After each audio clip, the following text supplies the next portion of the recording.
Hello dear students, कैसे हैं आप लोग। आई होप बहुत अच्छे होंगे। तो आज के स्टूडियो में हम 13.3 से क्वेश्चन नंबर 9 को सॉल्व करेंगे। तो देखिए क्वेश्चन नंबर 9 में हमसे क्या कहा गया है। एक किसान अपने खेत में बनी 10 मीटर व्यास वाली और 2 मीटर गहरी एक बेलनाकार टंकी को आंतरिक व्यास 20 सेंटीमीटर वाले एक पाइप द्वारा एक नहर से जोड़ता है। यदि पाइप में पानी 3 किलोमीटर प्रति घंटे की चाल से बह रहा है तो कितने समय बाद टंकी पूरी भर जाएगी। तो देखिए डियर स्टूडेंट्स, इस क्वेश्चन में हमसे क्या कहा गया है कि एक टंकी है, यानी कि बेलनाकार टंकी है जिसका व्यास 10 मीटर दिया गया है और 2 मीटर ये गहरी है, यानी कि इसकी ऊंचाई हो जाएगी 2 मीटर, क्योंकि गहराई यानी कि ऊंचाई ही होता है। ठीक है। और इस टंकी को एक जो पाइप है जिसका व्यास 20 सेंटीमीटर है तो इस पाइप से जोड़ा जाता है। ठीक है। और इस पाइप में 3 किलोमीटर प्रति घंटे की चाल से पानी बह रहा है। तो हमसे ये पूछा है कि जो ये टंकी है ये कितने समय में पूरा भर जाएगी, यानी कि हमें सीधा सीधा टाइम बताना है कि कितने टाइम में ये जो टंकी है ये इस पाइप द्वारा पूरी भर जाएगी। ठीक है। तो चलिए इसका सॉल्यूशन करते हैं। सबसे पहले हम डिटेल्स लिख लेते हैं। सबसे पहले देखिए जो ये टंकी है इसका व्यास दिया गया है तो इसकी हम त्रिज्या लिख लेते हैं, क्योंकि हमें त्रिज्या की जरूरत पड़ेगी। तो यहाँ लिखेंगे टंकी की त्रिज्या। तो टंकी की त्रिज्या यानी कि रेडियस, तो इसको हम R1 मानेंगे। R1 क्यों? क्योंकि जो ये पाइप है इसकी भी त्रिज्या को हमें लिखना है। ठीक है। तो इसकी त्रिज्या को R2 मान लेंगे हम।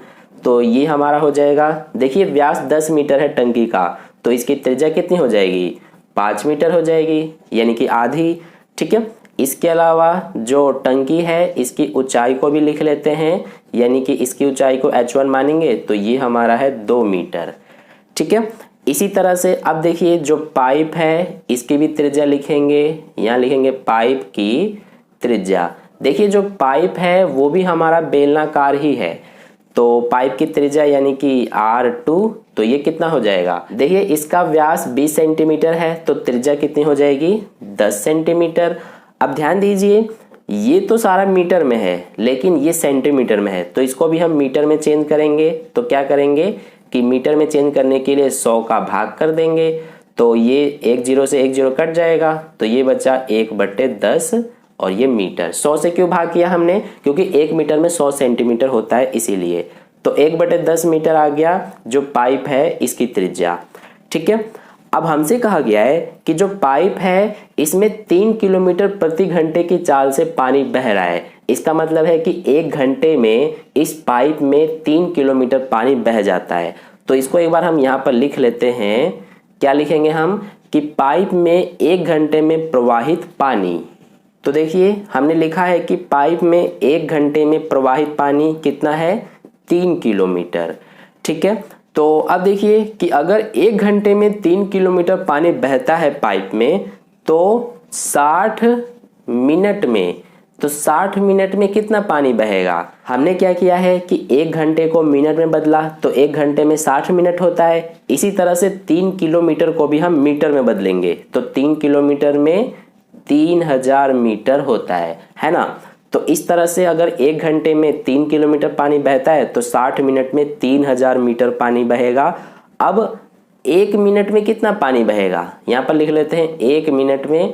तो इसके लिए क्या करेंगे हम कि अगर हमें 1 मिनट में पानी कितना बह रहा है ये पता करना है, तो 3000 में इस 60 का भाग कर देंगे, तो ये आएगा हमारा 50, यानी कि 50 मीटर पानी बहेगा 1 मिनट में। यानी कि जो ये पाइप है इसमें 1 मिनट में 50 मीटर पानी बहेगा। अब आप ये सोचेंगे कि हमने 1 मिनट में ये 50 मीटर पानी बहेगा ये क्यों निकाला है? क्योंकि हमसे समय पूछा है, यानी कि कितने समय में टंकी जो है वो पूरी भर जाएगी। तो जब हम समय निकालेंगे, जब हमारा आंसर आएगा तो वो डायरेक्ट हमारा मिनट में आ जाएगा। ठीक है। तो इसीलिए हम सबसे पहले 1 मिनट में कितना पानी बह रहा है वो हमने निकाला है 50 मीटर। ठीक है। तो इसी को हम क्या करेंगे कि जो ये हमारा पाइप है बेलनाकार इसकी हम ऊंचाई मान लेंगे, यानी इसको H2 मानेंगे, तो ये हमारा हो जाएगा 50 मीटर। ठीक है। आगे आपको समझ में आ जाएगा कि हमने ये जो है मीटर में क्यों चेंज किया और 1 मिनट में कितना पानी बह रहा है ये हमने क्यों निकाला। ठीक है। तो अब देखिए हमसे क्या पूछा है कि टंकी को भरने में कितना समय लगेगा, यानी कि कितने समय में टंकी पूरी भर जाएगी। तो ये हम कैसे निकालेंगे, इसके लिए क्या करेंगे, एक एग्जाम्पल के थ्रू सबसे पहले आप समझिए। मान लीजिए कि जो ये टंकी है इसमें टोटल 50 लीटर पानी आता है, ठीक है, यानी कि इस टंकी का आयतन 50 लीटर है। अब जो ये पाइप है इसमें 1 मिनट में 10 लीटर पानी बहता है। तो अगर आपसे पूछा जाए कि जो ये पाइप है ये इस टंकी को कितने समय में पूरा भर देगा, तो आप क्या कहेंगे कि 5 मिनट में पूरा इस टंकी को ये जो पाइप है ये भर देगा। तो आपको कैसे पता चला कि 5 मिनट में भरेगा, क्योंकि आपने 10 लीटर से इस 50 लीटर को भाग कर दिया, ठीक है। तो सेम ऐसे हम करने वाले हैं। हम क्या करेंगे कि जो हमारा ये टंकी का आयतन है इसमें इस पाइप का जो आयतन है इससे भाग कर देंगे, तो हमें पता चल जाएगा कि कितने समय में ये टंकी पूरी भर जाएगी। तो यहाँ पर हम लिखेंगे, हमसे क्या पूछा है कि टंकी को भरने में कितना समय लगेगा, तो यहाँ पर लिखेंगे कि टंकी भरने में लगा समय। तो इसके लिए क्या करेंगे हम, जैसे कि मैंने आपको अभी बताया कि टंकी के आयतन में पाइप के आयतन से भाग कर देंगे। तो यहाँ पर लिखेंगे हम कि टंकी का आयतन, तो ये हमारा हो गया, और इसमें हम भाग कर देंगे किससे, पाइप में पानी का आयतन, ठीक है। तो अब देखिए यहाँ पर टंकी का आयतन है, तो टंकी का आयतन मतलब बेलन का आयतन। तो बेलन के आयतन का सूत्र लिखेंगे जो कि होता है पाई आर स्क्वायर एच, और जो टंकी है इसकी त्रिज्या को R1 माना है तो R1 लिखेंगे और ऊंचाई को H1 माना है, बटे में पाइप में पानी का आयतन। तो ये भी हमारा बेलन के आकार का है, ठीक है। तो इसके लिए भी हम बेलन के आयतन का सूत्र लिखेंगे, तो ये पाई आर स्क्वायर एच हो गया। अब देखिए इसकी त्रिज्या को हमने R2 माना है, तो ये R2 और इसकी ऊंचाई को H2, ठीक है। तो यहाँ पर अब सबसे पहले देखिए ये पाई से पाई तो हमारा कट जाएगा, ये R1 का स्क्वायर है, तो R1 हमारा कितना है 5, तो यहाँ पर लिखेंगे हम 5 गुना 5, क्योंकि स्क्वायर है इसीलिए 2 बार, और H1 कितना है, तो ये 2 है तो यहाँ पर 2 आएगा, बटे में R2 का स्क्वायर, R2 कितना है 1/10, तो यहाँ पर 1/10 गुना 1/10 आएगा, गुना में H2, तो H2 देखिए 50 है तो यहाँ पर आएगा 50, ठीक है। अब इसको सॉल्व करते हैं, तो ये 1 0 से 1 0 कट जाएगा, और ये 5 से ये 1 5 कट जाएगा। तो हमारे पास क्या बचा, देखिए ऊपर बचा है 5 गुना में 2, नीचे ये 1/10 बचा हुआ है। तो देखिए बटे के भी बटे में बचा हुआ है ये 10, तो इसको कैसे सॉल्व करते हैं, इसको हम ऊपर ले जाते हैं। तो यहाँ पर नीचे ये भाग में है, जब ऊपर जाता है तो ये हो जाता है गुणा में। तो 5 दूना 10, 10 दहा 100, तो ये हमारा 100 आंसर आ गया, यानी कि 100 मिनट यहाँ पर हम लिख देंगे।